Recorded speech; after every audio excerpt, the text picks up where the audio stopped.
Tu manges équilibré, tu fais attention à tes assiettes et malgré ça, tu perds toujours pas de poids. Dans cette vidéo, on va te montrer pourquoi ton alimentation saine, elle peut freiner ta perte de poids et surtout comment construire ton assiette facilement sans compter les calories pour enfin que ça se voit sur la balance. Nous, c'est DAF. Et Flo, et ça fait plus de 4 ans qu'on accompagne celles qui ont déjà tout essayé à transformer leur habitude pour perdre du poids pour de bon. Et aujourd'hui, on va casser ce mythe du je mange sain donc je vais maigrir. Alors la première chose qu'il faut bien comprendre, c'est que une alimentation saine, une alimentation équilibrée n'est pas égale à une alimentation qui va nous permettre de perdre du gras. On est bien d'accord que la santé et la perte de poids, c'est deux objectifs qui vont se rejoindre, mais qui ne reposent pas exactement sur les mêmes leviers. Donc au final, ce sont deux objectifs différents et bien sûr que si on arrive à les corréler et mettre les deux ensemble, on est les rois du game.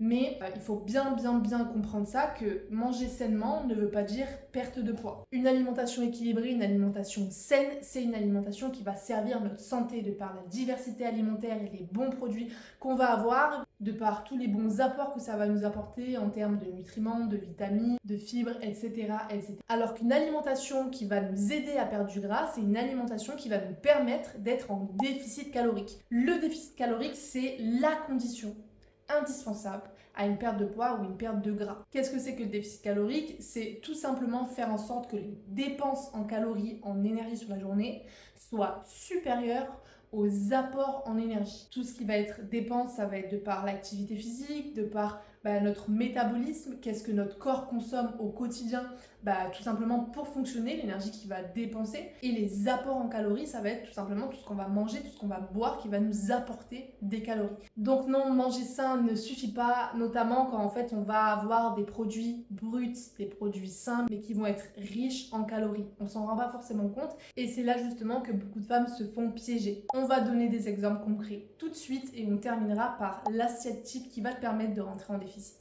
Du coup, avec Flo, on a décidé de vous amener au supermarché avec nous pour vous montrer tout simplement certains aliments sains qui peuvent bloquer votre perte de gras parce qu'ils sont caloriques et qu'on ne le sait pas, et aussi vous montrer certains pièges du marketing.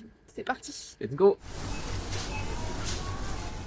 Ok, du coup, on a fait une petite sélection de produits et on va vous montrer ça. On s'est mis dans un rayon où on espère qu'il n'y aura pas trop de passages. En plus, on n'a pas de micro et que vous nous entendrez bien. C'est parti! C'est parti. Hyper important, les produits qu'on va vous montrer, on va vous montrer des produits qui, oui, sont sains, d'accord? Donc on vous dit absolument pas qu'il faut les arrêter, qu'il faut plus en manger ou autre, pas du tout, d'accord? Hyper important, mais des produits qui en fait on se rend pas compte des calories qu'ils apportent tout simplement et que ça peut au final faire en sorte qu'on n'arrive pas à perdre de poids malgré les efforts qu'on fait justement à prendre ces produits-là. On veut manger sainement. Pour le petit déjeuner, qu'est-ce qu'on nous recommande souvent? C'est le muesli. Donc, on va dans le rayon, on se trouve un muesli qui a l'air sympa, bio, moins 30% de sucre.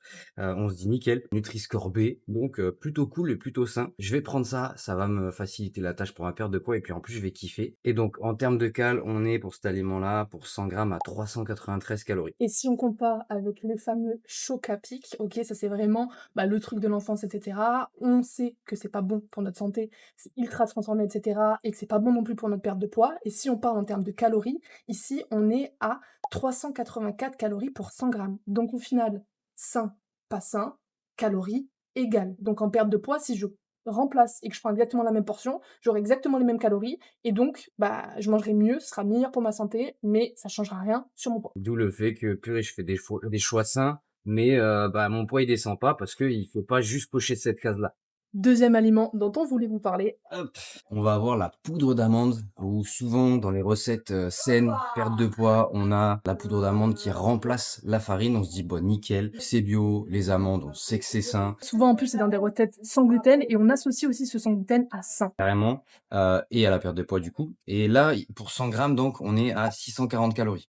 640 calories pour 100 grammes, vous souvenez les céréales tout à l'heure, c'est quand même très costaud. Comparé à du coup la farine, au niveau desquelles on est à 356 calories. Donc en fait, ici on est quasiment au double, Mmh. un petit peu moins de calories que ceci. Alors imaginez quand vous faites votre gâteau, que vous dites: «Bon allez nickel, sans gluten, sain, pour ma perte de poids, c'est top du top. Je vais mettre la poudre d'amande». En fait, vous explosez le compteur, vous mettez plus du double de calories sans vous en rendre compte et donc forcément, en fait, votre perte de poids, elle peut pas se faire avec le double de calories, ça va être être beaucoup plus compliqué et c'est du coup hyper frustrant parce que, bah, vous avez l'impression de tout bien faire et sans vous en rendre compte, bah, en fait, vous avez beaucoup plus de calories qui arrivent.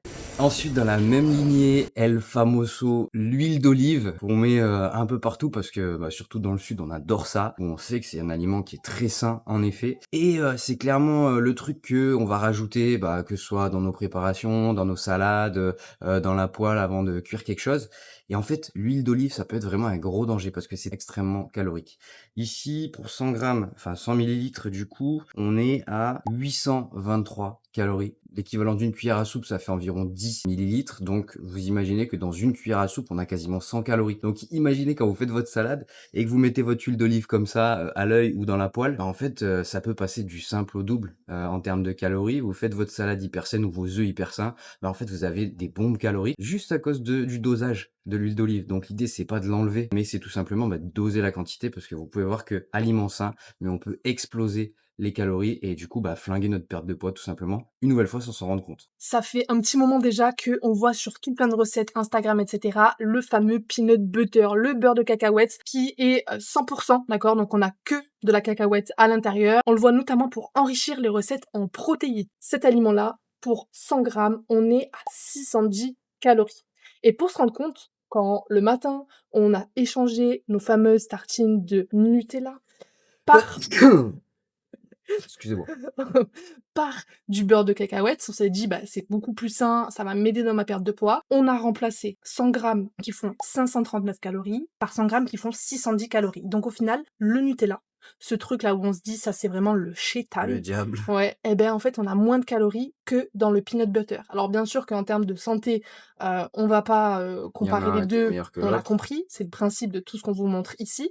Mais en termes de calories, si je remplace et que je mets exactement la même quantité de beurre de cacahuète sur mes tartines que de Nutella, eh ben en fait, j'aurai plus de calories dans mes petits-déj. Et en plus de ça, bah, vu que ça, dans nos têtes et on le sait, c'est un aliment qui est malsain, bah, on va, potentiellement, quand on va mettre un aliment qui est plus sain, en manger davantage parce qu'on se dit: «Bon, bah, c'est plus sain, donc je peux en mettre un peu plus». Donc en fait, bah, c'est double sanction. Le fameux chocolat, on se dit: «Bon, je sais que le chocolat au lait, c'est pas sain, donc je vais prendre du chocolat noir, ça va être mieux pour ma perte de poids» et bah, figurez-vous que et c'est souvent une idée reçue au niveau des calories, bah, l'apport en calories du chocolat noir pour 100 grammes, on est à 584 calories, alors que, bah, du chocolat au lait, par exemple, classique, bah, ça va être aux alentours de 530. Bah, une nouvelle fois, on voit que sain, OK, mais ça veut pas dire perte de poids. C'est l'heure du goûter, on a la petite faim et on s'est dit: «Je vais gérer, je vais aller prendre des barres de céréales protéinées». Cette marque, en plus, c'est une marque qui est vraiment pour le coup saine, où on n'a pas d'ajout de bêtises à l'intérieur parce qu'il y a beaucoup de marques où vous allez avoir écrit, protéines ou parfois il y a écrit natural et cetera. Il y a des marques comme ça qui sont très, très, très trompeuses où en fait on a plein de choses mauvaises à l'intérieur, des additifs et cetera. Pour le coup, cette marque, on a que des produits bruts qui sont à l'intérieur, donc ça, c'est plutôt cool. On connaît toute la liste des ingrédients, donc on est sur un produit qui est sain. Mais par contre, quand on va regarder les calories, eh ben là, on va un petit peu déchanter. Ici, pour 100 grammes, on est à 551 calories, ce qui nous donne 220 calories pour une petite barre. Les Nesquik, encore une fois, quelque chose, on se dit: «Purée, mais ça, c'est une dinguerie en calories, je prends surtout pas ça, ni pour moi, ni pour mes enfants». Ici, pour 100 grammes, on est donc à 395 calories, donc on est, bah, beaucoup moins calorique finalement qu'ici, donc à prendre avec précaution. J'ajouterais que quand on prend une barre où on se dit en plus je vais avoir des protéines, dans une barre donc on a 220 calories. Je sais pas si vous vous rendez compte, mais en fait, une barre ça va pas forcément nous caler, on va peut-être en prendre 2, bon, on est quasi à 500 calories et en termes de protéines pour une barre, on a 7,8 grammes de protéines. Donc en plus, C'est pas ouf. c'est pas ouf. Ouais. Il y a un piège marketing qui, bah, moi je l'ai vécu indirectement, notamment avec ma maman pendant des années, c'est les fameux biscuits. Vous voyez ces boîtes de biscuits là qui sont toutes belles, bien marketées, plein de couleurs, c'est bio, il y a marqué réduit en sucre 42. On se dit: «Purée, mais dinguerie, dinguerie» parce que là je sais que je vais manger sainement, je vais manger quelque chose qui est peu calorique. Et ben, figurez-vous que ici, alors je vais essayer de trouver pour 100 grammes, on est à 454 calories. Un biscuit, bah, ça doit faire 10 grammes. Donc, je mange un seul biscuit, je suis à 50 calories. Généralement, bah, on va en prendre plusieurs. Donc, ça monte extrêmement vite. Et en fait, bah, 454 calories. On se souvient tout à l'heure, les Nesquik, bah, ils sont moins caloriques que ça. Donc en fait, là-dedans, on a plus de calories que là-dedans. Ah, on se dit: «Bon, bah, je me prends un snack un peu comme la barre de céréales tout à l'heure, bah, qui est léger, qui est bon pour ma perte de poids» et ben, en fait, pas du tout. En plus de ça, ça coûte super cher. Donc ne vous laissez pas avoir par le marketing. Checkez bien tout simplement, bah, en fait, l'étiquette, les calories au 100 grammes pour, bah, voir en fait, faites votre choix vous-même et pas vous laisser, influencer. Encore une fois, on vous répète bien, d'accord, qu'on ne vous dit pas que ce sont des aliments qu'il ne faut pas manger. On vous aide juste à mettre de la conscience sur le fait que sain ne veut pas dire moins calorique, ne veut pas dire perte de poids. Ok, maintenant je sais ce que vous vous dites, c'est bien mignon tout ça, mais comment on fait nous pour ajuster notre assiette facilement? Et on va voir ça tout de suite en 4 étapes très simples. Première étape, ça va être de remplir son assiette avec une source de protéines. Pourquoi? Parce que les protéines, on en consomme trop peu et encore plus quand on est une femme et pourtant c'est super important pour notre corps, pour le bon fonctionnement hormonal notamment également, mais aussi et encore plus en perte de gras pour notre satiété, pour manger un repas qui va nous permettre de ne pas avoir faim longtemps, pas avoir de fringales entre les repas, la pause gâteau à 10h, le goûter à 16h, etc. Deuxième point super important, ça va être tout simplement pour perdre du gras et non pas du poids. Quand on rentre en déficit calorique, si on ne prend pas soin de sa masse musculaire avec du renforcement musculaire et des protéines, qu'est-ce qui va se passer? Le corps, il va aller grignoter de l'énergie où il peut, parce qu'en fait, quand on crée ce déficit-là, c'est ça le but, hein, il va aller chercher ou grignoter des choses, il va en grignoter dans le gras, mais si on ne prend pas soin de notre masse musculaire, il va aussi aller grignoter notre muscle. Et ça, c'est ce qu'on ne veut absolument pas pour garder une silhouette tonique, une silhouette qui va nous plaire et pas être toute place tout simplement. Je sais que souvent c'est quelque chose qui vous tient vraiment à cœur de garder cette tonicité ou de construire cette tonicité, donc ça passe par un apport en protéines suffisant et du renforcement musculaire et aussi tout simplement conserver un bon métabolisme parce que les muscles consomment beaucoup de calories par rapport à tous les autres composants de notre corps et donc si on perd la masse musculaire avec ce déficit-là, qu'est-ce qui se passe? En fait, on diminue notre métabolisme, donc notre corps, pour la même journée, en fait, il va brûler beaucoup moins de calories. Et donc, on va toujours devoir soit bouger plus, soit manger moins pour continuer d'être en déficit calorique. Donc, les protéines, si je dois citer juste deux choses, pourquoi c'est indispensable, c'est avoir une bonne satiété qui va vous éviter toutes ces fringales, et donc la perte de gras sera beaucoup plus simple, et prendre soin de votre masse musculaire et de votre métabolisme pour avoir un corps qui carbure bien, sans rien faire de plus. Un repère simple que je peux vous donner, c'est tout simplement de remplir un quart de l'assiette avec une source de protéines brutes. Je précise brutes, pourquoi? Parce que, on l'a dit, on va faire en sorte de combiner santé et perte de gras. Et pour notre santé, qu'est-ce qui va être hyper important? Pour notre perte de gras aussi d'ailleurs, parce qu'on n'aura pas de l'huile, du sucre, etc. rajoutés dans nos produits, ça va être de manger les produits les plus bruts possibles, ceux qu'on retrouve au final, ou très peu transformés, qu'on retrouve très facilement dans la nature, qu'on n'a pas une liste d'ingrédients à rallonge, etc. Donc, un quart de l'assiette rempli de sources de protéines. Deuxième chose qu'on va ajouter à notre assiette, ça va être les légumes. Le repère, c'est la moitié de l'assiette remplie de légumes non cuisinés, donc où on n'a pas ajouté de sauce, où c'est pas des légumes qui sont déjà préparés, etc. Pourquoi ça arrive en deuxième chose prioritaire dans le remplissage de l'assiette? Déjà parce que c'est hyper important pour notre santé, mais tout simplement aussi parce que les légumes, en fait, ça prend de la place, c'est volumineux, mais par contre, c'est très faible en calories. Et du coup, on va pouvoir en manger beaucoup, ça va tout simplement nous amener du rassasiement, pour peu de calories, et donc forcément quand on cherche à perdre du poids, à créer un déficit calorique, si on met dans notre assiette des aliments qui prennent beaucoup de volume, on va du coup pouvoir avoir des belles assiettes, ne pas avoir faim, mais qui ont très peu de calories, ça va être super intéressant. Et on arrive donc au troisième quart de l'assiette qu'on va à ce moment-là pouvoir remplir, si on le souhaite, de féculents, de glucides en général d'ailleurs, donc féculents ou fruits. Pourquoi je dis si on le veut? Parce qu'en fait, c'est hyper important de comprendre que les glucides sont nécessaires bien sûr pour notre énergie, etc. Mais qu'on a tendance en fait à en consommer trop. On est resté sur une consommation de féculents, de glucides en général, ou de sucre, ce qui ne sont plus en corrélation avec le mode de vie qu'on a actuellement. On est toujours sur des quantités que mangeaient nos arrière-grands-parents par exemple, qui avaient un travail très physique, qui étaient très peu sédentaires, parce qu'en fait ils n'avaient pas tout le confort qu'on a aujourd'hui, et qui avaient besoin de toute cette énergie, alors qu'aujourd'hui on est dans une société qui nous a faciliter la tâche sur beaucoup de choses, où on a les voitures, les ascenseurs, les escalators, on peut se faire livrer les courses, on peut se faire livrer à manger. On a aussi beaucoup moins de travail qui sont physiques, beaucoup plus de travail qui sont sédentaires, derrière des bureaux, derrière des ordis. Et en fait, notre consommation, malgré ça, elle n'a pas vraiment changé. Et on a tendance à surconsommer, du coup, tout ce qui va être glucides, féculents, etc.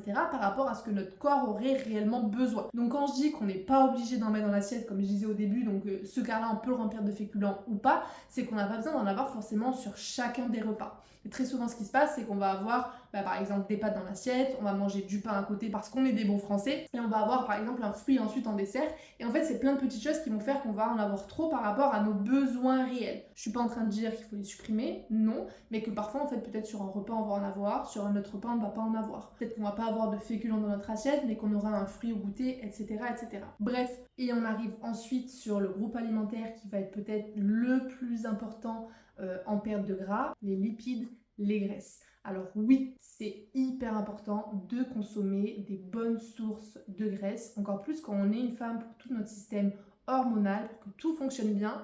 Mais par contre, c'est vrai que c'est un groupe alimentaire qui est très calorique et qui peut très facilement, sans qu'on s'en rende compte, faire exploser les calories d'un repas. Pourquoi ? Parce que déjà, en fait, de base, 1 gramme de protéines ou 1 gramme de glucides, c'est égal à 4 calories, quand 1 gramme de lipides est égal à 9 calories. Donc forcément, les aliments qui contiennent majoritairement des lipides vont être beaucoup plus caloriques que des aliments qui contiennent majoritairement, par exemple, des protéines. Donc déjà, il faut avoir ça en tête, parce que à quantité égale, on n'aura pas les mêmes calories, et ça, en fait, le cerveau, il l'imagine pas forcément rien que dans l'assiette. Et deuxième chose, c'est qu'en fait, on a tendance à multiplier les sources de lipides dans nos assiettes, sans vraiment s'en rendre compte. Par exemple, dans une salade où on va mettre des œufs, du saumon, un petit peu de fromage, puis peut-être quelques graines ou quelques noix et un filet d'huile d'olive, en fait, on n'a que des aliments qui sont très riches en lipides, même si le saumon et les œufs sont riches en protéines, oui, sont également source de lipides, donc ça en fait des produits qui sont quand même caloriques. Et donc, en fait, en ajoutant un petit peu de tout ça,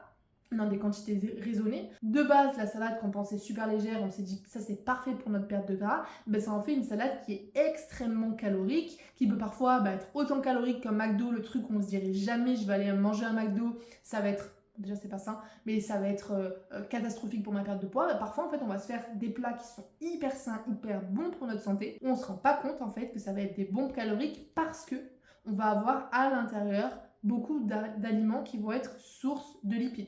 Et donc ces aliments-là, ce qui va être important, ça va être de maîtriser la quantité. On dit absolument pas de les enlever encore une fois, mais de maîtriser la quantité pour faire en sorte en fait que les efforts que vous fassiez paient. Pour ça, première chose importante, c'est tout simplement connaître quelles sont les sources de lipides, quels aliments sont plus caloriques de par le fait qu'ils contiennent majoritairement des lipides. Et le tip, ce qui va être simple au niveau des graisses, pour compléter l'assiette, ça va être en fait d'ajouter une seule source de lipides dans nos assiettes et ne pas les cumuler. C'est déjà une super action qui demande ni de peser, ni de compter les calories ou autre, mais qui va drastiquement réduire les calories par rapport à ce qu'on a l'habitude de faire. Ok, t'as maintenant quelque chose de concret pour construire ton assiette sans avoir à tout peser ou compter tes calories. Là comme ça, peut-être tu te dis, ça va être hyper chaud de mettre ça en place parce que j'en suis très très loin. Et dans ce cas-là, en fait, tu as vu que j'ai décomposé l'assiette en 4 étapes, les protéines, les légumes, les féculents, puis ensuite les lipides. Ce que tu peux faire en fait, c'est commencer par te concentrer sur mettre en place une de ces choses-là dans ton assiette. Notamment, commencer par les protéines, c'est pas pour moi si je les donnais en premier.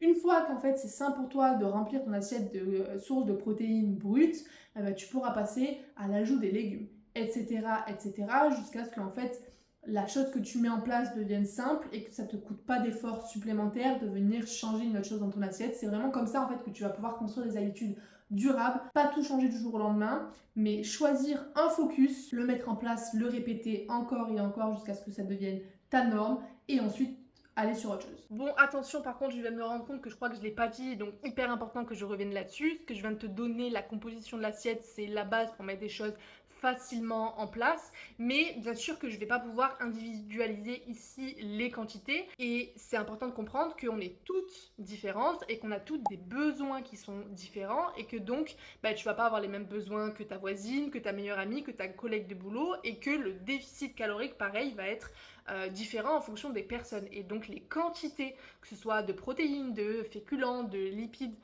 sont en fait à individualiser, chose que je ne peux absolument pas faire ici dans une vidéo YouTube, c'est logique, puisque les besoins vont dépendre de beaucoup de facteurs, dont la taille, le poids, le sexe aussi, mais là je parle aux femmes, donc voilà, l'âge, l'activité physique, est-ce que tu es sportive ou non, est-ce que tu bouges au quotidien ou non, est-ce que tu as un boulot sédentaire ou non, ton mode de vie tout simplement. Et en fait savoir ça toute seule, quels sont tes réels besoins, quelle quantité manger et que faire à côté, parce que parfois c'est même pas au niveau de l'alimentation que ça pose problème pour soi et qu'on bloque sur notre perte de gras, et c'est clairement compliqué de le savoir seul. Et c'est pour ça qu'avec Flo on a mis en place des appels d'orientation qui sont 100% gratuits, qui sont réservés aux femmes qui ont au moins 8 kilos à perdre et qui sont prêtes à passer à l'action maintenant. Comment ça se passe? On regarde ta situation à toi, tes objectifs, ce qui te bloque aujourd'hui, et on dresse ensemble un plan d'action. Et après cet appel, tu auras deux choix, soit l'appliquer seul de ton côté mais risquer de te retrouver bloqué comme c'est déjà arrivé, ou te faire accompagner par nous avec un plan sur mesure qui va s'adapter au fur et à mesure de ton contexte de vie, quelqu'un qui sera là à chaque étape pour que tu sois jamais seul, et aussi un groupe de femmes qui vivent exactement les mêmes choses que toi pour vous soutenir ensemble et faire en sorte que cette fois ce soit la dernière perte de poids de ta vie. On a peu de créneaux chaque semaine parce que notre temps il est clairement pas illimité, donc si ça te parle, fonce. Le lien pour prendre ton rendez-vous d'orientation il est juste dans le lien en description. On a hâte de pouvoir t'aider et on dit à très vite dans une prochaine vidéo. Ciao ciao.